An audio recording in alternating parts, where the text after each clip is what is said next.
Oke, ketemu lagi dalam ide Ruby, ide RP, ide Ruby Prasetyo. Kali ini saya nggak live karena mengisi waktu perjalanan. Saya taruh HP-nya dan kemudian saya kepikiran tentang IKN sekarang atau nanti gitu ya. Jadi ini pendapat pribadi saya tentang IKN. Saya melihat saya mungkin di awal saya perlu ngomong bahwa saya sebenarnya mendukung IKN itu terjadi saat ini sekarang, dan saya menunggu waktu Agustusan kemarin. Saya sempat melihat upacaranya dan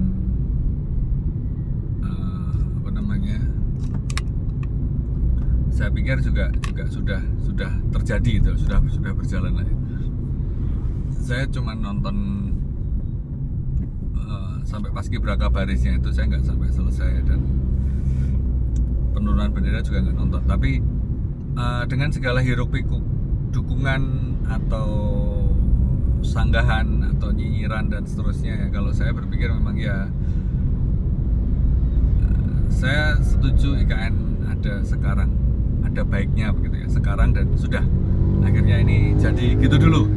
Saya tidak melihat dari sisi politisnya, cuman saya melihat dari sisi jangka panjangnya Indonesia sebagai satu negara besar begitu.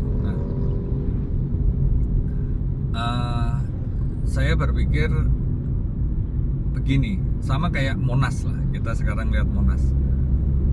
Saya nggak tahu apakah Monas itu menjadi kebanggaan atau Monas itu menjadi kenyinyiran gitu ya. Ngapain diriin Monas gitu, dan seterusnya. Karena setahu saya proyek-proyek mercusuar yang dibuat Bung Karno waktu itu juga yang membuat dia pisah jalan sama Muhammad Hatta. Muhammad Hatta sangat kerakyatan, sedangkan Soekarno sangat kayak punya semangat apa ya, nasionalisme yang berlebih gitu ya. Ya justru karena berlebih itulah dia memproklamasikan Indonesia. Tapi mungkin Hatta melihatnya lebih realistis atau gimana. Nah, dalam keterpecahan ini saya merasa perlu menyampaikan juga sikap saya, walaupun ini bukan dukungan sepenuhnya pada cara-cara oligarki atau cara-cara pemerintah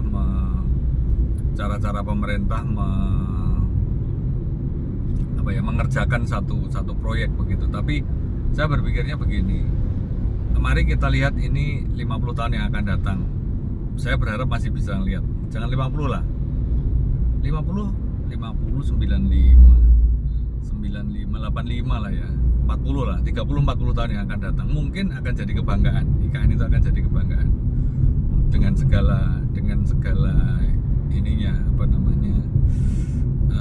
dengan segala dinamikanya di awal gitu ya. Saya membayangkan dulu waktu Monas juga begitu, anggarannya nggak cukup, rakyat sedang susah dan seterusnya dan lain sebagainya. Nah, saya berpikirnya sekarang ini, kalau tidak sekarang ya kapan lagi? Ini kenekatan yang luar biasa memang ya. Terus kemudian banyak yang melihat banyak sekali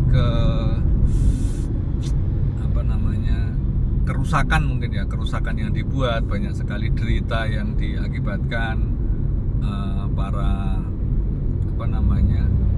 warga masyarakat di sekitarnya. Saya membayangkan kayak kalau saya dulu zamannya Sidol anak sekolahan itu ya, yang mereka datang ke lapangan Monas untuk mengingat leluhurnya begitu. Kurang lebih akan begitu juga sebenarnya. Zaman dulu orang-orang Betawi itu yang jadi korban, sekarang gantian orang-orang di Kalimantan yang jadi korban dalam tanda kutip antara kebanggaan ataukah budaya yang tergusur. Itu sesuatu hal yang memang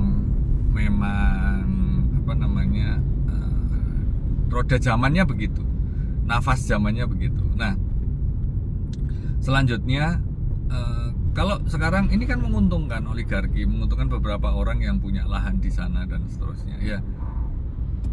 Seperti halnya dulu kan katanya juga ada sultan atau raja mana yang juga membantu dalam pembangunan ibu kota gitu ya. Saya pikir nggak jauh beda sama itu, cuman kalau sekarang kan kerajaannya beda ya polanya ya. Kalau dulu kerajaan itu ya orang punya wilayah, jadi dia punya resource dia bantu pemerintahan gitu. Mungkin karena kedekatan, mungkin karena simpatik, mungkin karena apapun gitu ya. Nah, atau mungkin juga karena mengambil keuntungan. Saya nggak tahu kalau yang dulu motivasinya seperti apa, saya nggak tahu. Tapi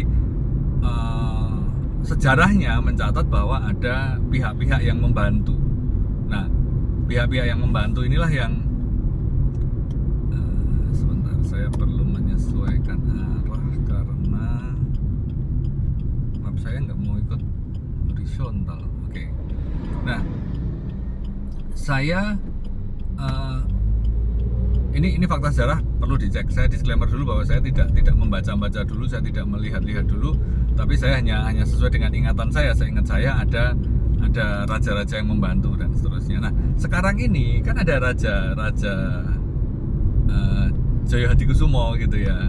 Ada Raja Sukanto Tanoto, ada Sembilan Naga dan seterusnya yang membantu gitu. Nah, masalah di situ nanti akhirnya, lah kan itu buat keuntungannya. Agak sulit menyetujui satu sisi itu saja.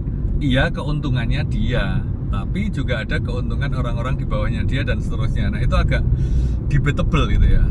Nah, cukup sampai di situ tentang masalah bantuan-bantuan. Oke lah, terjadi satu apa namanya?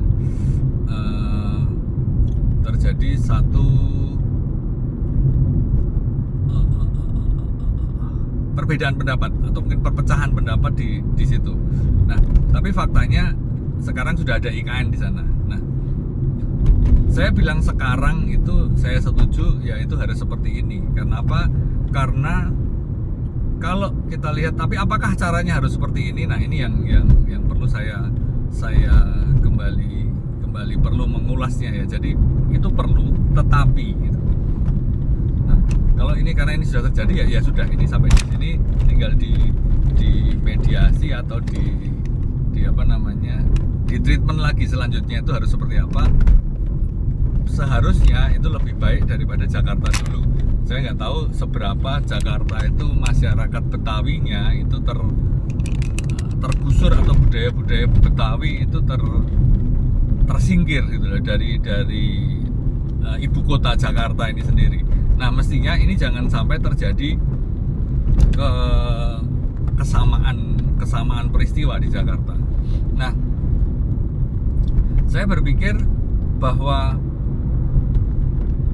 urusan adat, urusan budaya, saya barusan dengar Tempo jelasin dong itu, dia bilang mereka meliput gitu ya, bahwa banyak masyarakat ada di sana yang ternyata itu bukan hanya bermasalah saat IKN saja, tapi sejak tahun 80-an, artinya itu 40 tahun yang lalu itu sudah terjadi masalah-masalah dengan perusahaan-perusahaan dan tidak selesai sampai sekarang. Artinya ada masalah yang tidak bisa diselesaikan oleh negara, dan sekarang malah ditambah negara yang bermasalah dengan masyarakatnya. Nah, ini ironis. Menurut saya ada hal yang perlu diselesaikan. Oke, IKN sudah jadi faktanya dengan segala macam hiruk pikuknya, dengan kelemahan-kelemahannya, masalah lahan belum diganti, penguasaan lahan, perebutan lahan dan seterusnya, itu sudah terjadi sekarang. Tinggal bukan antisipasi lagi, tapi tinggal bagaimana ke depan ini diatur, ditata,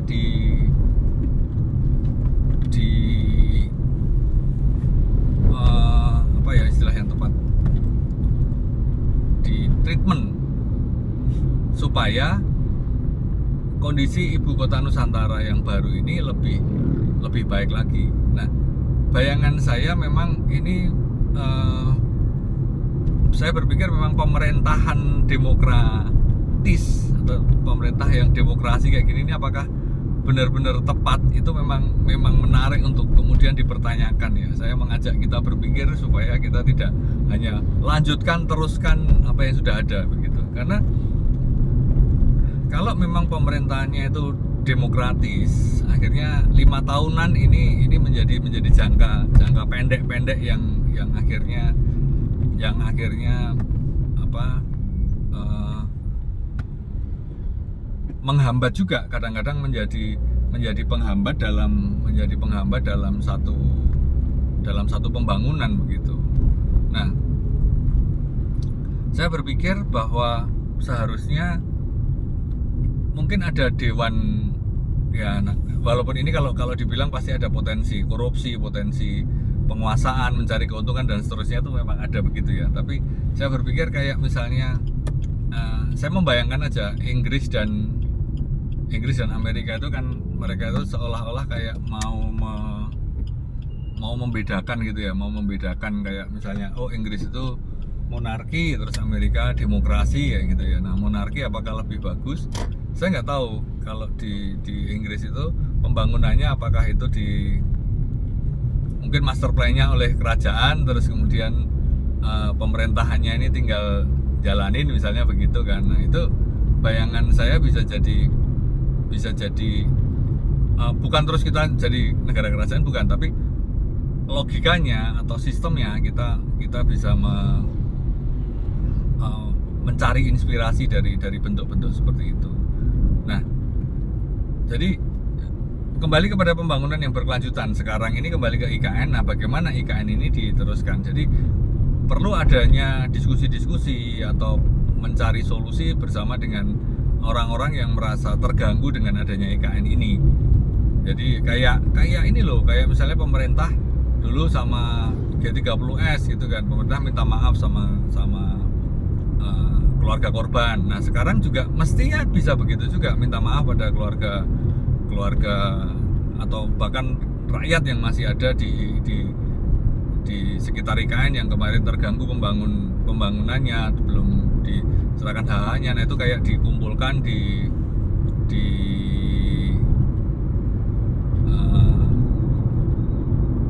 diajak bicara, ya bagaimana mungkin secara kompensasinya, mungkin secara mereka itu ditempatkan juga sebagai seseorang yang kayak ya aku pakai tempatmu, tapi karena ini buat kepentingan negara, bagaimana.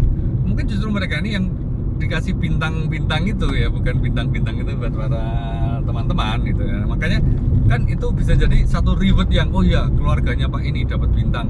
Karena setahu saya ada tetangga saya itu tentara, itu aja tentara yang mungkin pangkatnya nggak tinggi-tinggi amat, tapi pernah di Irian Jaya, sehingga Irian Jaya Papua sekarang itu dapat bintang apa gitu ya. Nah, dari bintang ini kan kayaknya ada kayak kompensasi lah ya, ada duitnya gitu lah gampangnya. Nah, makanya saya pikir itu perlu menjadi satu pertimbangan juga. Jadi bukan terus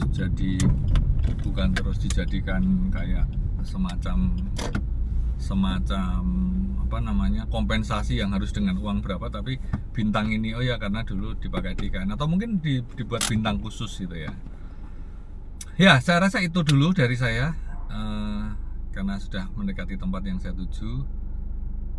Semoga pendapat saya ini juga menjadi pembuka wacana bagi teman-teman yang lain. Kalaupun mungkin punya pemikiran yang lain, ya mari kita diskusikan. Saya rasa ini akan jadi kebanggaan di masa-masa yang akan datang. Kayak Jakarta juga begitu, dengan segala dinamikanya yang kita mungkin lupa.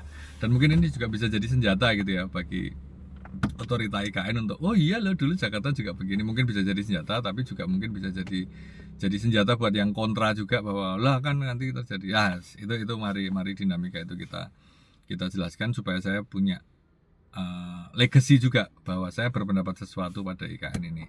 Itu saja dari saya. Terima kasih. Ide Ruby Prestio di jalan.